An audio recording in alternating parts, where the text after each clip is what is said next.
The Centurion Project, written by the 8th Day of Night. Chapter 45, Traitors in the Ranks, Part 1. Elias stared at the pair of ponies before him, tapping his finger along his knuckles.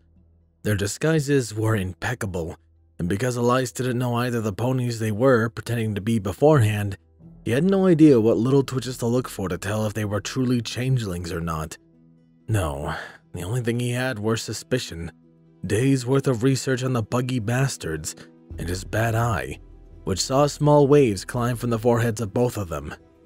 Neither were unicorns, however, and they had nothing magical on their bodies. He had made sure of that. They sat before him in their plain red tunics, with all their armor removed before they had entered his office. It was the only way he could think to ensure he wasn't simply misinterpreting the waves his bad eye saw as magic. If he was wrong, a host of things were going to turn sour. But Elias trusted his instincts, and while a bit violent in nature, they had never led him astray before. The ponies exchanged a nervous glance, then shifted their seats as Elias continued to stare them down. Bookbinder stood near the door, staring at their backs. Scarlet and Nightflash waited outside, along with a royal guard who was keeping a silent spell around the room. No matter what happened, it would stay quiet, if nothing else. The pony on Elias's left, the Pegasus, cleared her throat loudly, drawing the full focus of his gaze. General, She asked meekly. shouldn't we be getting back to training? Elias's eyes narrowed at the pony as she gulped nervously in reply. Elias scanned her up and down, looking for a flicker of an illusion spell, a flash of green in her eyes, anything that would tell him that she was a changeling. He had spent 3 days watching each and every Legionnaire, looking for the source of the waves.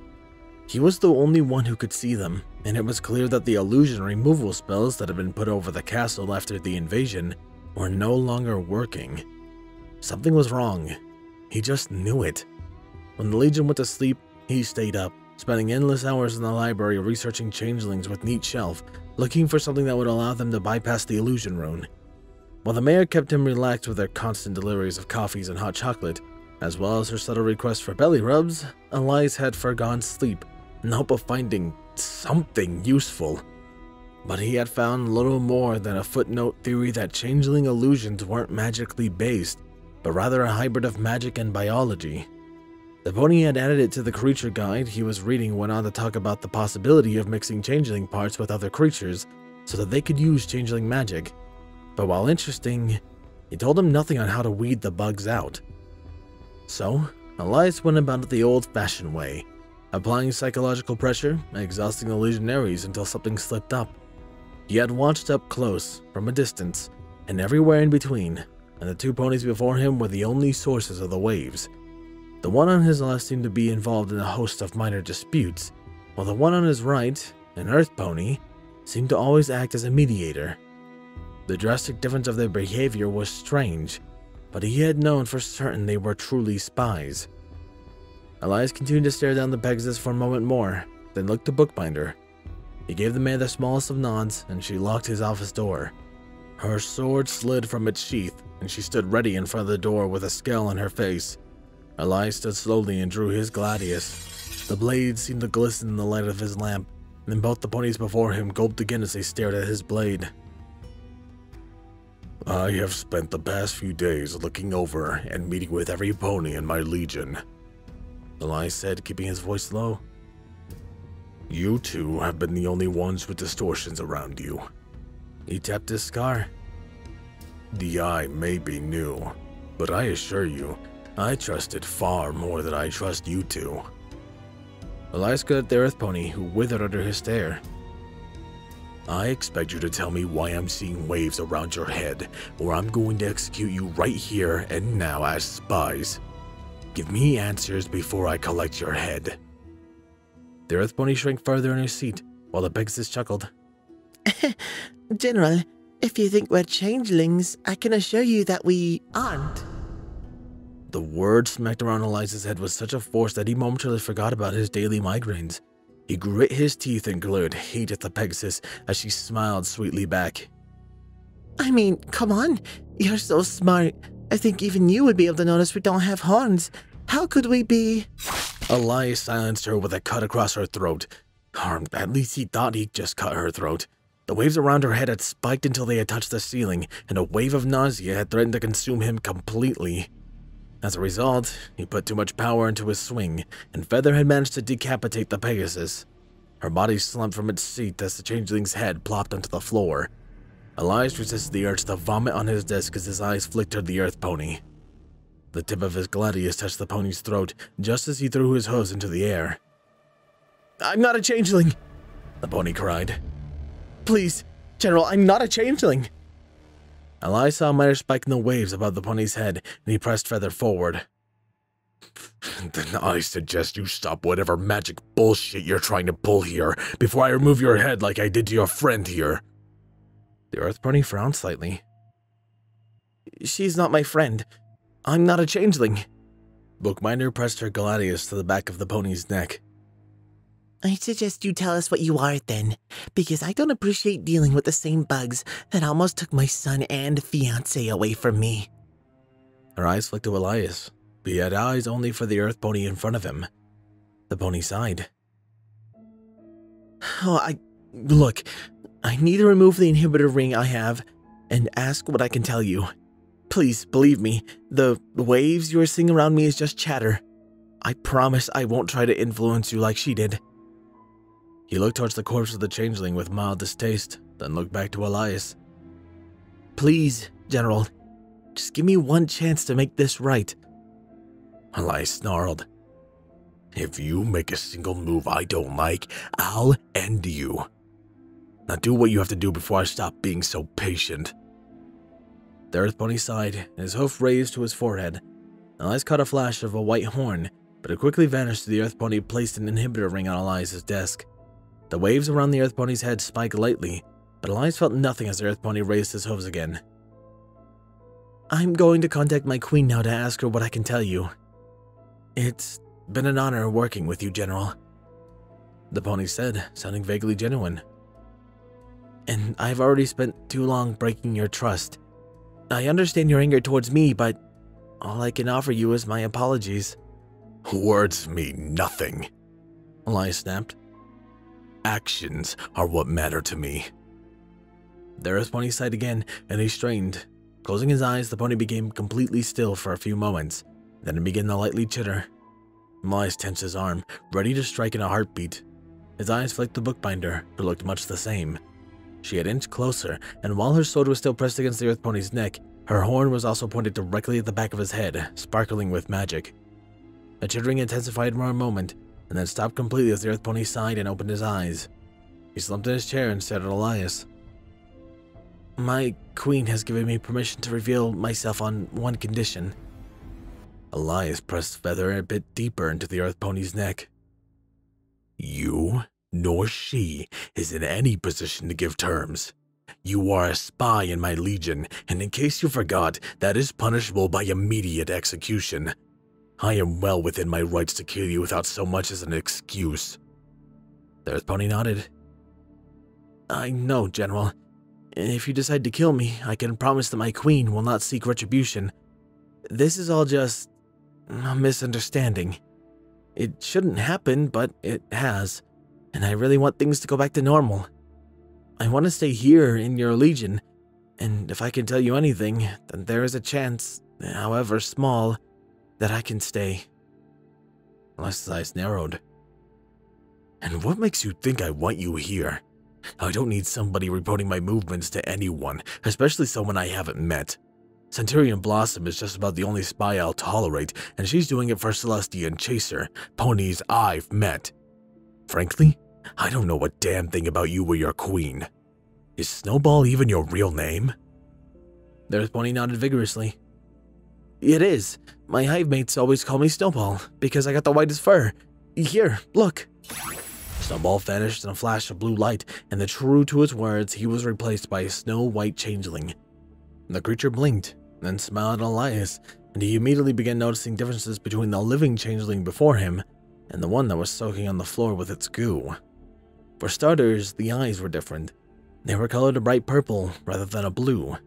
The creature before him also appeared to retain his pony fuzz, and in truth, Besides the presence of his bug-like wings and eyes, as well as a curved horn on his head, he might have been able to pass for a normal pony. Snowball lacked the distinctive holes the changelings had, and his smile seemed honest and genuine, not like the sadistic feigned grimaces of his black-shelled counterparts. Elias scowled at the white changeling as he lowered Feather.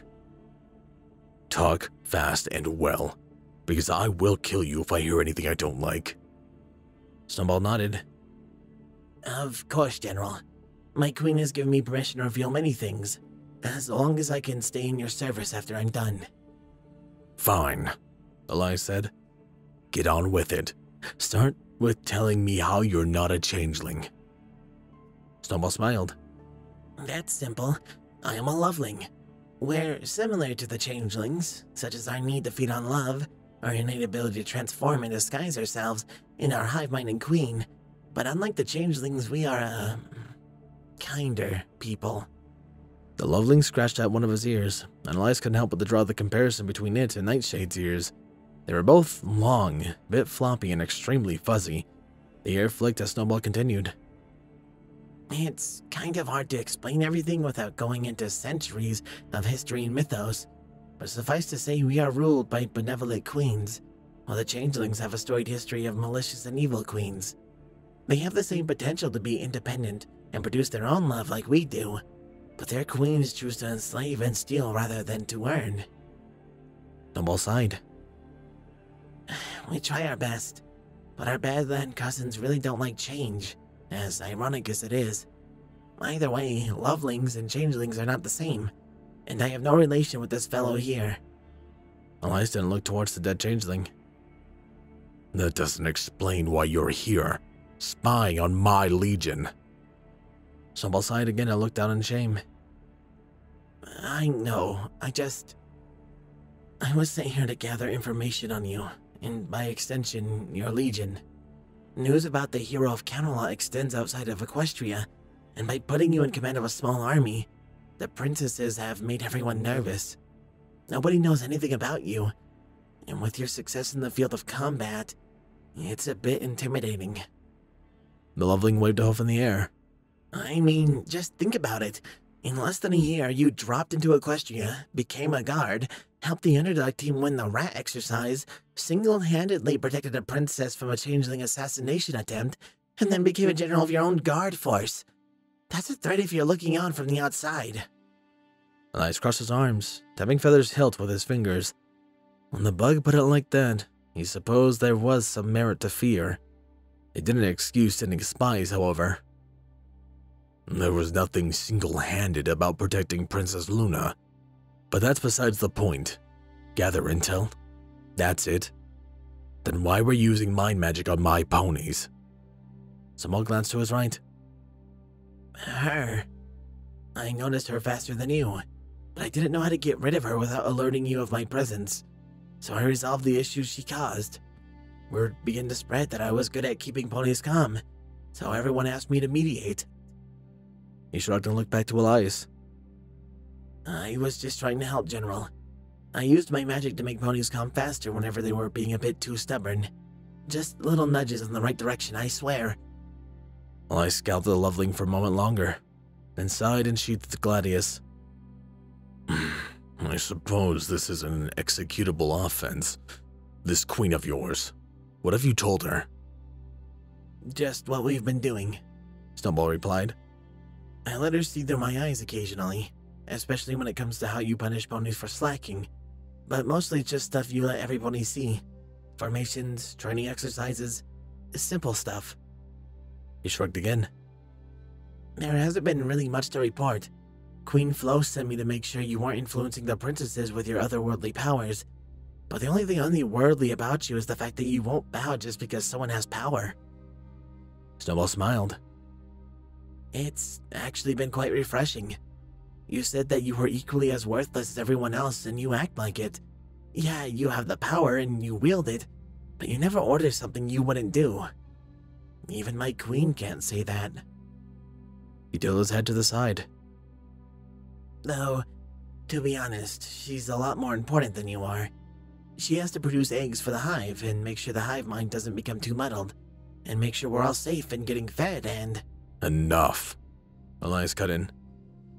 Clearly, I'm important enough that she had to send spies to keep tabs on me.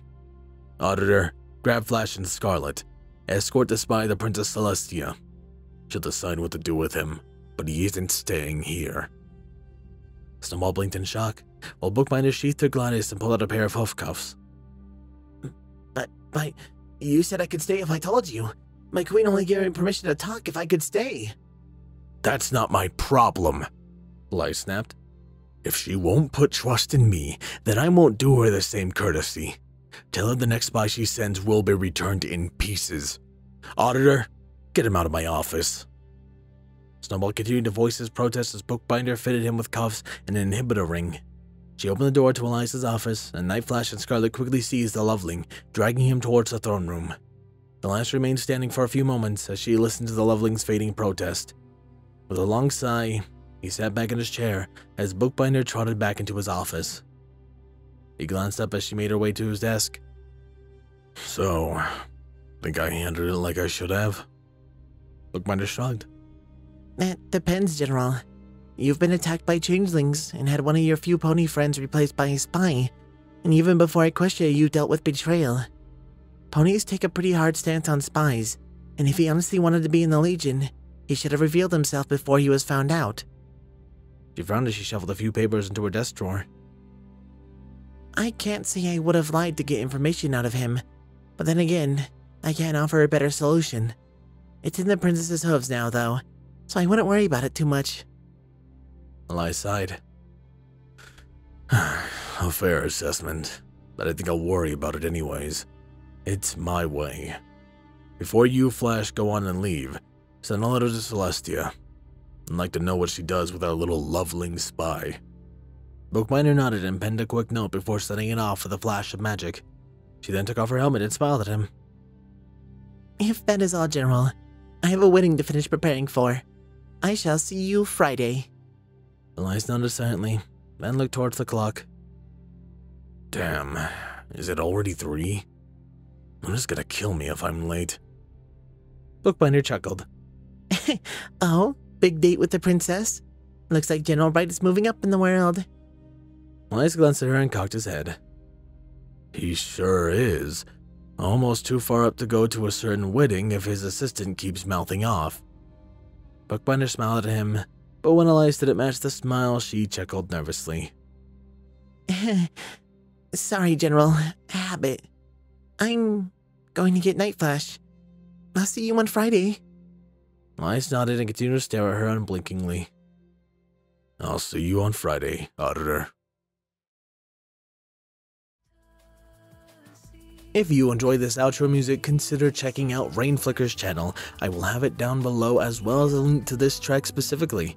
I appreciate the fan music a lot, man. It means a ton. However, also thank you to my wonderful Patreons. My tier 1s, Bounds, Kindness, Dreamless, Portal, Night Game, Hyperlink, Jason, Chase the Master, Starlight Blaze, Riani, Dragonwolf, and Lunar Gaze. My tier 2s, Captain Blue Shadow, Chaotic Mist, The Animated Ghost, DJMX 2000, Elemental Wolf, H1 Wolf King, HK4 aka Texture, Mackenzie, McColes, Nocturne, Papa Lennon, Redeemer of Dark, Solus Eclipse, Sword Brother Mordred, and RD Bryant. A big thank you to my previous Titan tiers, Dark Guardian, Danish Dash, and Maverick. And a large thank you to my current ones, User 1842 and Silent Titan. I appreciate you guys' support so much and it means a ton to me. That aside, however, this has been Firehearth. Have a wonderful day.